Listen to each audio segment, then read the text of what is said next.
In Japanese culture, when people think of demons, one image appears again and again: the oni, with red or blue skin, towering bodies, sharp horns, and heavy iron clubs in their hands. Oni are deeply embedded in Japanese folklore, art, festivals, and popular culture. Yet behind their frightening appearance lies a far more complex meaning. Oni are not simply monsters, they are reflections of human emotion, morality, and inner darkness.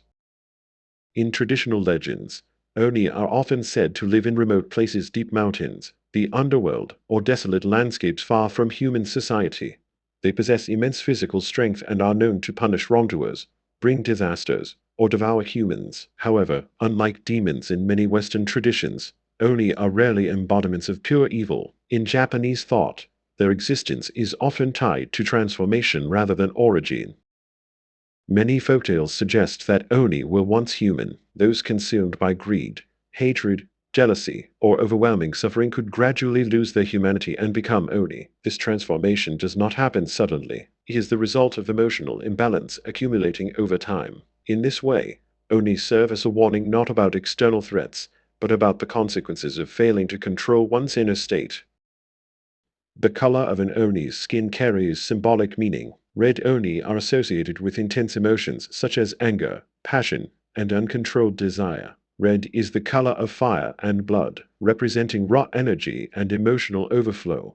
Blue or black oni, on the other hand, are often linked to sorrow, despair, or deep resentment. These color variations reflect how ancient Japanese culture categorized extreme psychological states through visual symbolism. The iron club wielded by oni also holds meaning. Unlike the sword of a samurai, which symbolizes discipline, honor, and moral restraint, the club represents brute force. It is power without refinement, violence driven by impulse rather than principle. This contrast reinforces the idea that oni represent what happens when strength is separated from ethical control. Oni are not confined to stories, they are deeply woven into Japanese ritual life. During the festival of Setsubun, people throw roasted soybeans while chanting, Oni wa soto, fuku wa achai, demons out, good fortune in. On the surface, this is a ritual to expel evil spirits. On a deeper level, it is a symbolic act of cleansing the mind, pushing away negative emotions, and inviting balance and harmony. Interestingly, oni are not always portrayed as villains. Some legends describe oni who repent, protect villages, or guard dangerous locations. In these stories, oni are sealed or restrained rather than destroyed. This reflects a core Japanese idea: darkness should not be erased, but controlled and transformed. Eliminating evil entirely is neither possible nor desirable. Balance is achieved through awareness and restraint. From a Buddhist perspective, oni are closely linked to the concept of karma and rebirth. Those who accumulate negative karma may suffer consequences that manifest as oni-like existence. Yet Buddhism also teaches that transformation is possible. Even an oni can return to the path of awakening through realization and change. Thus, oni embody punishment and potential redemption at the same time. In traditional performing arts such as no and kabuki, oni appear through dramatic masks, exaggerated movements, and powerful vocal expressions. These performances are not designed merely to frighten audiences, but to externalize intense human emotions. The oni on stage is the visible form of rage, sorrow, and obsession, emotions that exist within every individual. In modern Japan, oni have undergone significant reinterpretation.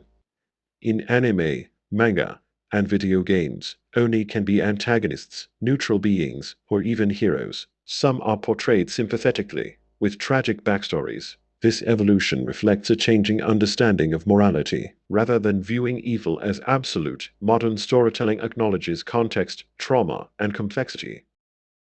At its core, the oni myth functions as a mirror. It reflects aspects of human nature that people struggle to accept: anger, selfishness, unresolved pain. In folklore, when these emotions are ignored or suppressed, they eventually take form.